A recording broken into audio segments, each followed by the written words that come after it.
reinos en el tiempo.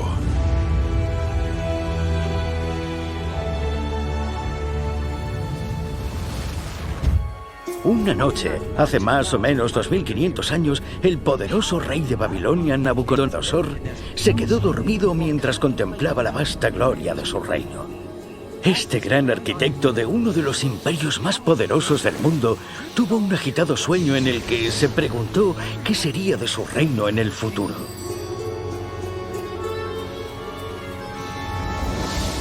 Dios aprovechó esta oportunidad para revelarle a través de un sueño no solo el destino final de su nación, sino también el surgimiento y caída de los imperios del mundo, desde ese momento hasta el final de la historia de la Tierra. En este asombroso sueño profético que aparece en Daniel capítulo 2, Dios mostró a Nabucodonosor una estatua colosal con una cabeza de oro, el pecho de plata y el vientre y los muslos de bronce. Las piernas de hierro y los pies y los dedos tenían una mezcla de arcilla y hierro. De pronto una enorme piedra cayó del cielo, destruyó la estatua y la hizo añicos.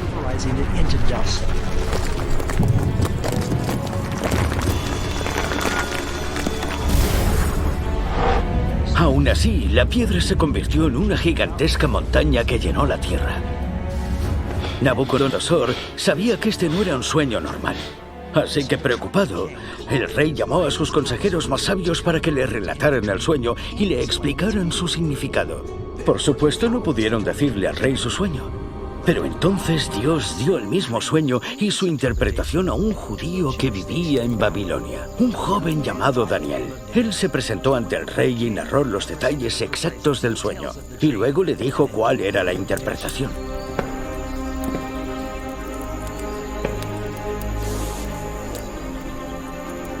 Al hacer esto, el profeta de la Biblia anunció cuáles serían los imperios mundiales que afectarían al pueblo de Dios durante los siguientes 2000 años. Y hasta ahora todo esto ha sucedido tal y como Daniel predijo. Él le dijo al rey que la cabeza de oro representaba el reino de Nabucodonosor. Babilonia, que gobernó hasta el año 612 al 539 a.C., fue uno de los imperios más ricos y poderosos de la antigüedad. Podía describirse acertadamente como la cabeza de oro. Babilonia fue probablemente una de las ciudades más sofisticadas y opulentas que se hubieran construido hasta ese momento, y Nabucodonosor fue el rey que más tiempo reinó en la historia de Babilonia. Reconstruyó la ciudad como un escaparate para el mundo entero. La mayor parte de las ciudades del mundo antiguo eran más bien pueblos amurallados. Incluso Jerusalén en tiempos del rey David era en realidad bastante pequeña. Pero Babilonia era una gran ciudad, incluso para los estándares modernos. La ciudad de Nínive, la capital de los asirios, era una ciudad de unos 7,5 kilómetros cuadrados. Roma tenía aproximadamente 2,5 kilómetros cuadrados. Tenemos a Atenas, que por supuesto era la capital de la filosofía, con 2 kilómetros cuadrados. Y luego está Babilonia, con más de 10 kilómetros cuadrados. Tenía 4 veces el tamaño de Roma. Esta magnífica ciudad tenía una arquitectura de lo más asombroso. Tenía a su alrededor 8 puertas, cada una con el nombre de una deidad. La más famosa es la Puerta de Istar, que ahora se encuentra en el Museo de Pérgamo, en Berlín. El río Éufrates atravesaba la ciudad y las murallas la rodeaban. Se trataba de una doble muralla. La exterior tenía cerca de 7 metros de espesor y el muro interior era de 3,5 metros. Había una importante sociedad politeísta, una gran civilización que estaba decidida a conquistar el mundo. Y Nabucodonosor era sin duda la potencia y la fuerza de ese imperio. Daniel le explicó al rey que Babilonia terminaría cayendo como potencia mundial y sería reemplazada por otro, uno representado por el pecho y los brazos de plata. El imperio medo-persa, bajo el liderazgo de su rey Ciro, conquistó Babilonia en el año 539 a.C. en una brillante maniobra militar. En una noche, la inmensa ciudad fue conquistada con sus murallas y puertas aún intactas. Y lo más sorprendente es que todos los detalles de esta victoria fueron predichos por la profecía bíblica 150 años antes. Heródoto narra la historia. Nos cuenta que el caballo de Ciro se ahogó y este se enfureció con el propio río y decidió tomarlo. Hizo que sus soldados cavaran 540 canales para desviarlo y así destruir el río eliminando su caudal. Al hacer esto, logró algo que le ayudó a conquistar la ciudad de Babilonia. Cuando desviaron el cauce del río, pudieron pasar por debajo de las murallas de la ciudad, porque las puertas del río habían quedado abiertas. Y eso es lo que hizo el ejército. Entraron y pudieron abrir las puertas de la ciudad y conquistar toda Babilonia. Algo inimaginable en aquel momento. Pero es lo que la profecía había dicho que sucedería. Y eso es exactamente lo que ocurrió. Así dice el Señor a su ungido, a Ciro, a cual tomé yo por su mano derecha, para sujetar naciones delante de él y desatar lomos de reyes, para abrir delante de él puertas, y las puertas no se cerrarán. Para que sepas que yo soy el Señor, el Dios de Israel, que te pongo nombre. Se nombra a Ciro con 150 años de antelación. El profeta Isaías mira hacia el futuro y, mediante inspiración divina, dice el nombre de forma precisa de la persona que conquistaría Babilonia tal y como decía la profecía. En el capítulo 44 tenemos esta asombrosa profecía donde dice a las profundidades: Secaos y tus ríos haré secar, que dice de Ciro: es mi pastor y cumplirá todo lo que yo quiero. Así que en este texto, Isaías predice 150 años antes el medio exacto por el que Ciro tomaría la ciudad de Babilonia. Aquí podemos ver lo asombrosa que es la profecía bíblica. Que dice de Ciro: es mi pastor y cumplirá todo lo que yo quiero, al decir a Jerusalén: serás edificada, y al templo serás fundado. Los persas adoran a un solo Dios, son monoteístas. Esto es algo en común con los judíos, y es probable que ahí hubiera un punto de entendimiento. Con Ciro y su conquista de Babilonia, comienza el periodo del Imperio Medo-Persa, que abarca desde el año 539 hasta el 331 a.C.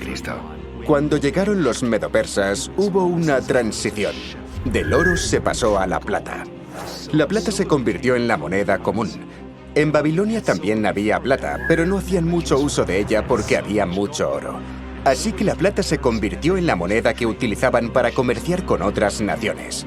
Era la forma común para referirse a Medo-Persia como el Imperio de Plata. Y después de ti se levantará otro reino inferior al tuyo, y luego un tercer reino de bronce, el cual dominará sobre toda la tierra. Todos los expertos bíblicos concuerdan en que el reino de bronce de la estatua simboliza a Grecia. Llegaron al poder cuando Alejandro Magno conquistó a los persas en la batalla de Gaugamela en el año 331 a.C.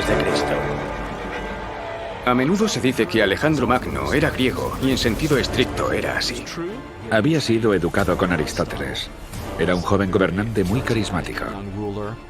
Su padre, Filipo II de Macedonia, fue asesinado, y Alejandro asumió el poder. De inmediato comenzó a soñar con cumplir los deseos de su padre: conquistar el imperio persa. Alejandro Magno se convierte en rey con tan solo 18 años, pero era un prodigio militar. De hecho, en la actualidad, Alejandro Magno es sinónimo de genialidad y conquista militar. Al llegar a una ciudad le preguntaban ¿por qué deberíamos rendirnos? Una de las historias dice que había una ciudad justo al borde de un acantilado. Alejandro les dijo a sus hombres: quiero que os tiréis por el acantilado hasta vuestra muerte en el mar. Los soldados obedientemente comenzaron a marchar hacia el precipicio. Alejandro Magno dijo: si mis hombres están dispuestos a obedecerme, nada me impedirá conquistar vuestra ciudad. Y esa ciudad en concreto se rindió. En muy poco tiempo pudo conseguir lo que otros no son capaces de lograr en toda una vida.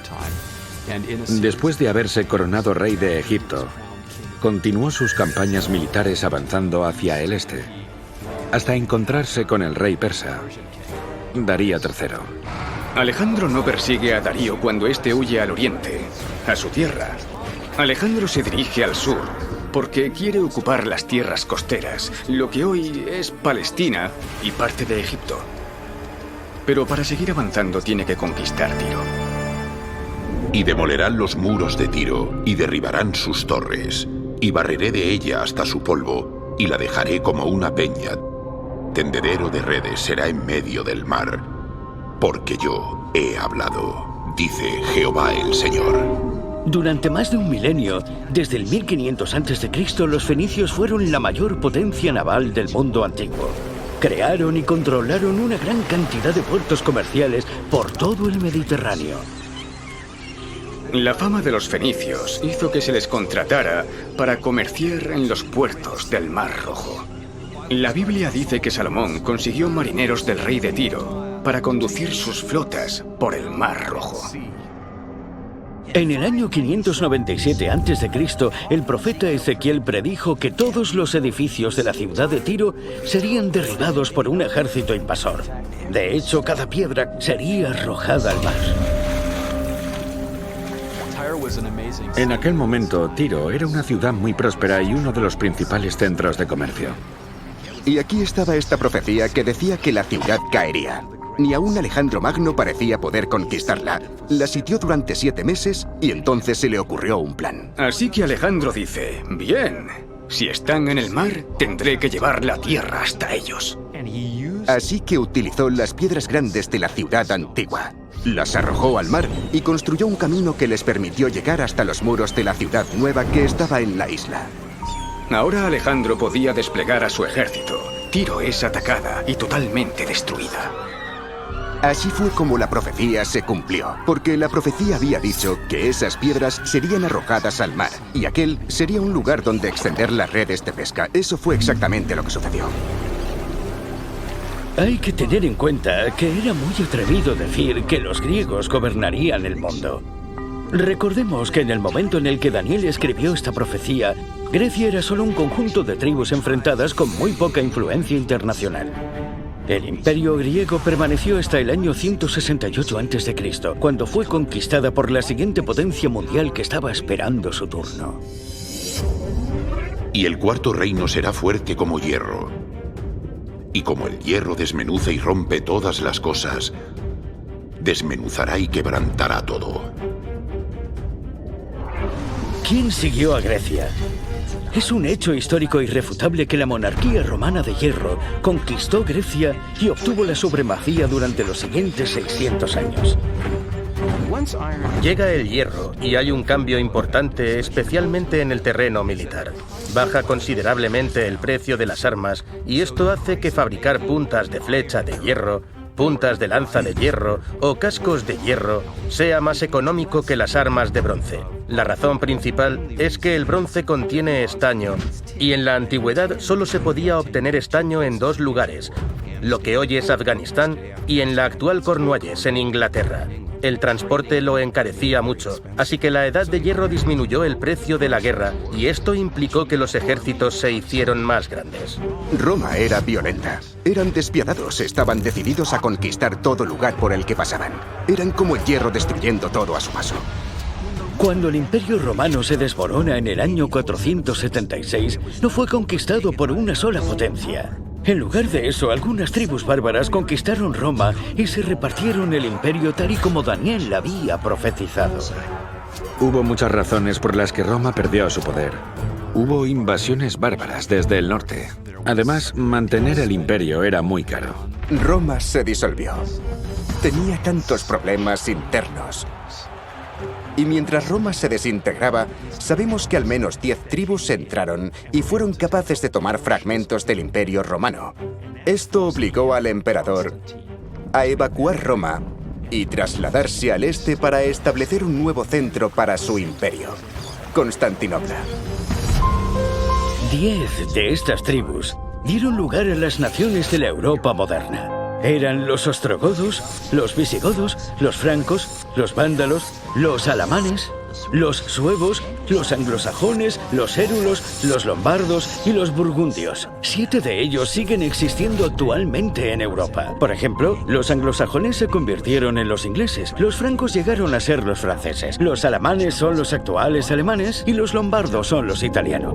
Y lo que viste de los pies y los dedos, en parte de barro cocido de alfarero y en parte de hierro, será un reino dividido, así como viste hierro mezclado con barro cocido. Mediante matrimonios, alianzas y tratados, muchas potencias han tratado en vano de reunificar el continente europeo. A lo largo de la historia, líderes como Carlomagno, Napoleón, el Kaiser Wilhelm, Mussolini y Hitler lucharon para restaurar la gloria del antiguo Imperio Romano. pero perseguidos por las palabras de la profecía de Daniel, que dice que unos y otros no se unirían, todos fracasaron. Como puedes imaginar, muchos escépticos han dicho que las profecías de la estatua de Daniel eran tan exactas que debieron escribirse después de los hechos. Pero el sorprendente hallazgo de un pastorcillo en 1946 lo cambió todo.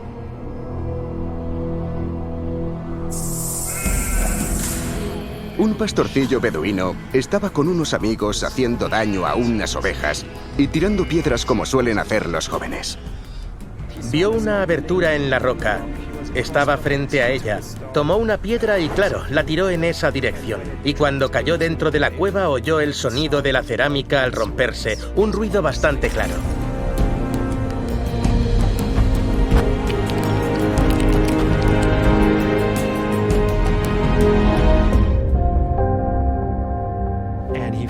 Encontró vasijas llenas de pergaminos en el fondo de la cueva.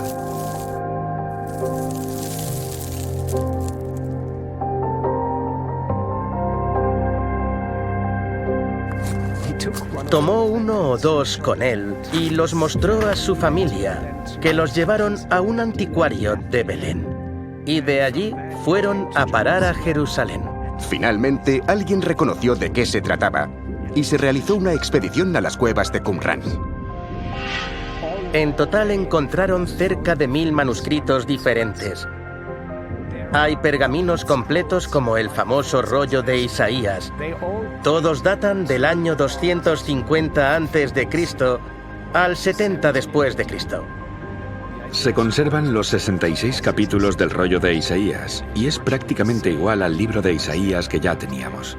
No hay diferencias teológicas, no hay diferencias históricas importantes. Los arqueólogos examinaron los rollos del Mar Muerto. Los compararon con la Biblia de hoy. Y cuando examinaron las pruebas, concluyeron que los libros del Antiguo Testamento son realmente tan antiguos y precisos como creíamos. El descubrimiento de los manuscritos del Mar Muerto y otros hallazgos proporcionan pruebas irrefutables de que la profecía de Daniel fue escrita mucho antes de los hechos que predijo. En la Biblia, muchas veces Dios ha predicho el ascenso y la caída de reinos, para que cuando se produzca, sepamos que Él controla el futuro.